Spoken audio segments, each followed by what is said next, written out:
എല്ലാവർക്കും നമസ്കാരം. പുതിയൊരു വ്ളോഗിലേക്ക് എല്ലാവർക്കും സ്വാഗതം. അപ്പോൾ ഞാൻ ഒന്ന് പരിചയപ്പെടുത്തുകയാണ്. ഞാനൊരു ചെറിയ ടൂർ ഓപ്പറേറ്ററാണ്.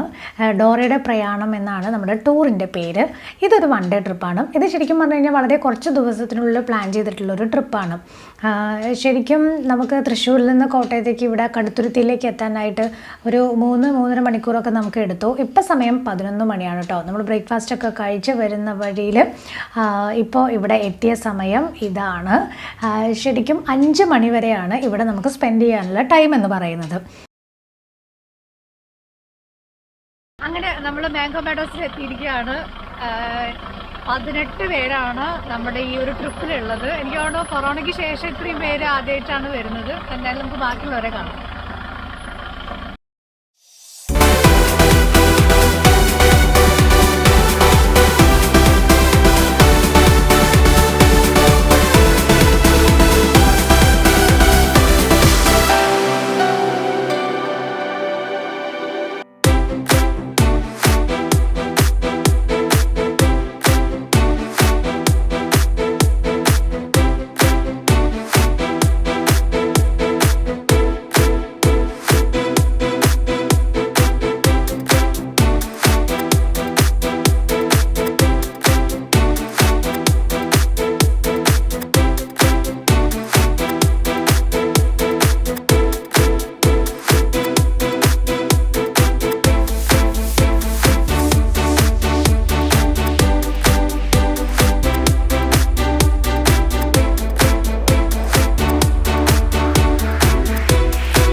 സ്വർണ്ണപ്പണിക്കാരൊക്കെ സ്വർണം വെള്ളി ആഭരണങ്ങളൊക്കെ മിനുക്കാൻ വേണ്ടിട്ട് സീസൺ ആകുമ്പോ ധാരാളം കായ ഉണ്ടാവും കേട്ടോ. ഇതില് സീസൺ നീലക്കൊടുവേലി കുഞ്ഞിലയായിട്ട് നിൽക്കുന്ന കണ്ടോ. നീലക്കൊടുവേലിയിൽ ഒരു ധാരാളം വിത്തുകൾ അടങ്ങിയ ഒരു ഔഷധ പ്ലാന്റ് ആണ്. അതിന്റെ വേര് നമ്മൾ കയ്യിൽ വെച്ചിട്ട് ആഗ്രഹങ്ങൾ പറഞ്ഞാൽ സാധിച്ചിട്ട് അരിയിലോ പണപ്പെട്ടിയിലോ ഒക്കെ ഇട്ട് കഴിഞ്ഞാൽ അരിയും പണമൊക്കെ വർദ്ധിച്ചു വരും. പറ്റുള്ള വിവരങ്ങളാണ് കൊടുത്തിരിക്കുന്നത്. നമ്മൾ പോകുന്ന എല്ലാ ഭാഗത്തും കൊണ്ട് ഇതുപോലെ സൈൻ ബോർഡുകൾ ഇങ്ങോട്ട് പോരെ. ഇത്ര അടുത്തോട്ട് പോരേട്ടോ. നമ്മൾ ബൈക്കിൽ നിന്ന് കഴിഞ്ഞ് പറഞ്ഞൊന്നും കേൾക്കത്തില്ല കേട്ടോ. നമുക്ക് എല്ലാവർക്കും പരിചയമുള്ള പനയാണ് കിടന്ന ആനപ്പന അല്ലെങ്കിൽ ചൂണ്ടപ്പന എന്നൊക്കെ പറയും. ആനയ്ക്ക് തീറ്റി കൊടുക്കാനും പനങ്ങൾ എടുക്കാനൊക്കെ എടുക്കുന്നത്. ഇവിടെ നഞ്ചിലൊക്കെ മീൻ പിടിക്കാന്ന് കേട്ടിട്ടില്ലേ? നഞ്ചലും നാരായണൊക്കെ കേട്ടിട്ടില്ലേ? ഇതാണ് നഞ്ച് വർഷം കടലാവണക്കെന്നും പറയും. വിഷക്കായാണ്. പണ്ട് മീൻ പിടിക്കാൻ വേണ്ടിട്ട് ഈ കായ ഇടിച്ച് വെള്ളത്തിലിടും. കൊളാമ്പിയല്ല, ഇത് കടലാവണക്ക്, ഇത് വേറെ. അപ്പൊ ഇടിച്ച് വെള്ളത്തിലിടുന്ന സമയത്ത് ഓക്സിജന്റെ അളവ് കുറയും, മീനിന്റെ കണ്ണ് പൊട്ടും, അല്ലെ മീൻ മയങ്ങിപ്പോവും. അങ്ങനെയാണ് മീൻ പിടിച്ചിരുന്നത്.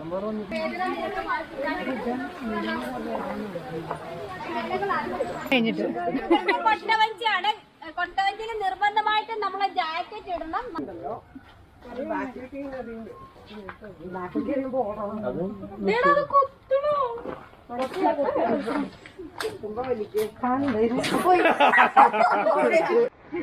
ഇതിന്റെ തോലിയാണ് നാൽപ്പാമര കൂട്ടിനായിട്ട് എടുക്കുന്നത് കേട്ടോ. ഇതാണോ വാലന്റൈൻസ്?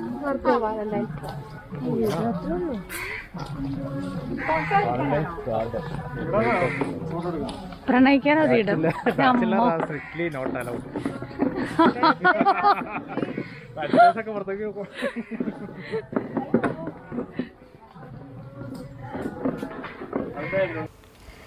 ഇവിടെ ശരിക്കും എന്തൊക്കെ കാര്യങ്ങളാണ് ഒരുക്കിയിരിക്കുന്നതെന്ന് നമുക്ക് അത്ഭുതം തോന്നും. പുതിയ തലമുറയ്ക്ക് കാണാനും മനസ്സിലാക്കാനൊക്കെ ഒരുപാട് കാര്യങ്ങളുണ്ട് കേട്ടോ. 400 രൂപയാണ് നമ്മുടെ ടിക്കറ്റ് ചാർജ്. ശരിക്കും അത് കേൾക്കുമ്പോൾ ചിലപ്പോൾ കൂടുതലായിട്ടൊക്കെ തോന്നാം. പക്ഷേ ഇത്രയും അധികം സ്ഥലത്ത് ഇത്രയും കാര്യങ്ങൾ ഒരുക്കുക എന്ന് പറയുന്നത് വലിയൊരു ടാസ്ക്കാണ്. ചില കാര്യങ്ങൾക്കൊക്കെ പെയ്ഡാണ്. അപ്പോൾ ഇതൊക്കെ ഇത് നമുക്ക് എക്സ്പീരിയൻസ് ചെയ്യാം. 100 രൂപയാണ് ഇതിൻ്റെ ടിക്കറ്റ് ചാർജ്. പക്ഷേ 100 രൂപയാണെങ്കിലും ഇതിപ്പോൾ മറ്റുള്ളവിടെയെല്ലാം ഇവിടെയെല്ലാം പോയിട്ട് നമുക്കിത് ഉണ്ടാക്കാനോ ട്രൈ ചെയ്യാനോ ഒന്നും പറ്റില്ല. അപ്പോൾ അതൊക്കെ ഒരു അനുഭവങ്ങളാണല്ലോ. പഴയ ഒരുപാട് ഓർമ്മകളിലേക്ക് പോകാനുള്ള അവസരമുണ്ട്. കുട്ടികൾക്ക് എൻജോയ് ചെയ്യാനുള്ള ഒരുപാട് കാര്യങ്ങളുണ്ട്. ഇത്തരം സ്ഥലങ്ങളിലൊക്കെ വരുമ്പോൾ ഉണ്ടല്ലോ, പ്രായമായവരും കുട്ടികളെ പോലെ തന്നെ എല്ലാ കാര്യങ്ങളും എൻജോയ് ചെയ്യും.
ആ ചേച്ചി കിട്ടോ ഞങ്ങൾ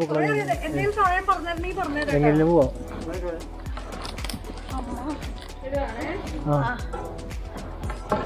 ഞാൻ പങ്കായം എടുക്കും. അത് തള്ളി വിടും. പക്ഷേ ഇങ്ങനെയല്ലടാ.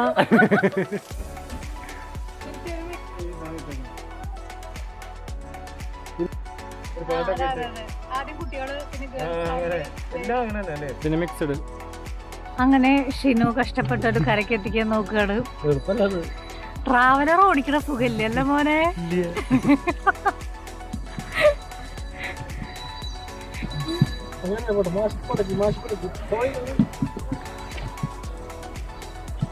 ഐഡിയ മനസ്സിലായിട്ട് പോകും.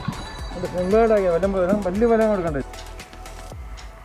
കൊട്ടാഞ്ചി നല്ലൊരു എക്സ്പീരിയൻസ് ആയിരുന്നു. ഇനി നമുക്ക് അടുത്ത അങ്കത്തട്ടിൽ കാണാം.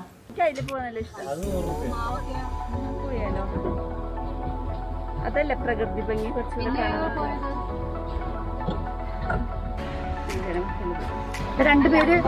രണ്ടുപേര് അധ്വാനിക്കാണ്ടിരിക്കണണ്ടാ. ഞങ്ങളിവിടെ കഷ്ടപ്പെടുക, അവിടെ ഫോൺ ചെയ്യാതൊക്കെ.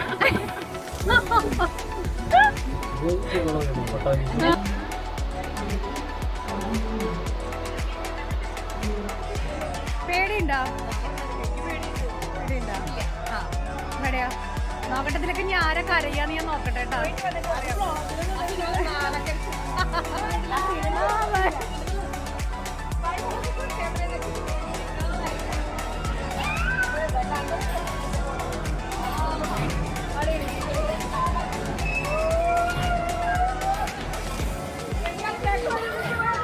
ഇവിടെ വന്ന വലിയൊരു കുട്ടികൾ അങ്ങനെയുള്ളതൊന്നും ഇല്ലെന്ന് ഞാൻ നേരത്തെ പറഞ്ഞല്ലോ. എല്ലാവരും ശരിക്കും പറഞ്ഞാൽ നമ്മുടെ ടീംസിൻ്റെ ഒരു പ്രത്യേകതയാണ് കേട്ടോ. അതായത് എന്തും എക്സ്പീരിയൻസ് ചെയ്യാനായിട്ട് റെഡി ആയിട്ട് വന്നിട്ടുള്ളവരാണ്. അപ്പോൾ അതുകൊണ്ട് അങ്ങനെയുള്ള മൈൻഡുള്ളവർക്ക് എല്ലാ കാര്യങ്ങളും വളരെ സന്തോഷമായിട്ട് എൻജോയ് ചെയ്ത് പോകാൻ പറ്റും എന്നുള്ളതാണ് ഇവിടുത്തെ ഏറ്റവും വലിയൊരു പ്രത്യേകത. പോകരുത്, മീൻ ഒത്തിരി കണ്ടില്ലായിരുന്നു, അങ്ങോട്ട് പോകരുത് കേട്ടോ. പിന്നെ ഇവിടെ ആരും അങ്ങോട്ടും ഇങ്ങോട്ടും എണീറ്റ് മാറൊന്നും ചെയ്യരുത്. അങ്ങനെ മാറിയിരിക്കണമെന്നുണ്ടെങ്കിൽ ഇങ്ങോട്ട് വന്നേ, ഇങ്ങോട്ട് തിരിച്ചു വന്നിട്ട് റിവേഴ്സ് പുറകോട്ട് ചവിട്ടിയാൽ മതി. സൈക്കിൾ പോലെ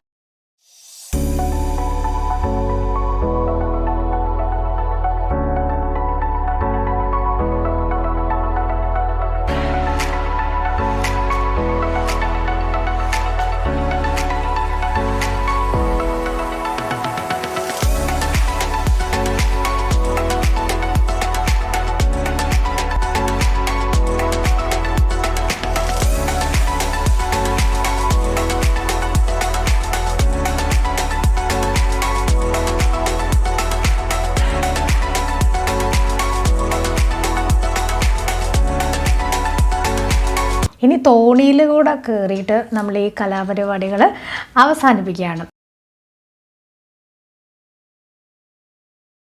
അതിനു മുമ്പ് ഇതൊരു സ്പെഷ്യൽ ചായക്കടയാണ്, പഴയ ഒരു ഓർമ്മ ഉണർത്തുന്ന ഒരു ചായക്കട. ഇനി നമുക്ക് ഇവിടെ വന്നിട്ടുള്ള എക്സ്പീരിയൻസ് നമ്മളുടെ ആളുകളുടെ അടുത്ത് ചോദിക്കാം. എങ്ങനെയുണ്ടായി? വളരെ നന്നായിരുന്നു. എങ്ങനെയുണ്ടായി? ഇഷ്ടപ്പെട്ടോ? ഇഷ്ടപ്പെട്ടു. ഞങ്ങൾക്ക് ഒരു മഞ്ജുവാരിയുടെ കൂട്ടും കിട്ടും. അയ്യോ, അത് തന്നെയാണ് കവി ഉദ്ദേശിച്ചത് തന്നെയാണ്. Thank you. എങ്ങനെയുണ്ട്? ഓക്കെ. എടാ അച്ചു, നീ ഇതൊന്ന് അവസാനിപ്പിക്കുവോ? ഞാനെന്താ അവസാനിപ്പിക്കണ്ടേ? നീ ഇതൊന്നും ഇറങ്ങോ? നമുക്ക് വീട്ടിൽ പോണ്ടേ? അടുത്തേക്ക് കൊണ്ടെടുത്ത് വെക്ക്. ഓ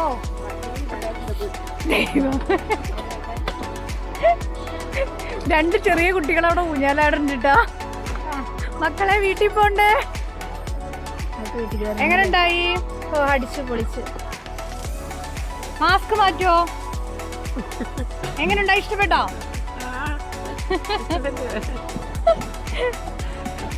വസന്തരാമ ഇഷ്ടപ്പെട്ടോ? ഇത് നമ്മുടെ വെരി ഗുഡ്. ഒരു ക്ഷീണുണ്ടല്ലോ. തലവേദനയാണ്. ചായ കുടിച്ചോ? നമ്മുടെ ചായക്കട എങ്ങനെയുണ്ട്? ചായക്കടി അടിപൊളി. ഇത്രയും വർഷത്തിന്റെ ഇടയ്ക്ക് ഞാൻ ആദ്യമായിട്ടാണ് കനലില് വെച്ചിട്ടുള്ള ചായ കുടിക്കുന്നത്. സൂപ്പർ ആയിരുന്നു. ഉണ്ട്. അവരെയും കൂടെ ഒന്ന് ചോദിച്ചിട്ട് നമുക്ക് വീഡിയോ വൈൻഡപ്പ് ചെയ്യാം. ഇവിടുത്തെ നമ്മുടെ ഗാങ്ങിലെ ഏറ്റവും രണ്ട് ചെറിയ കുട്ടികളാണ്.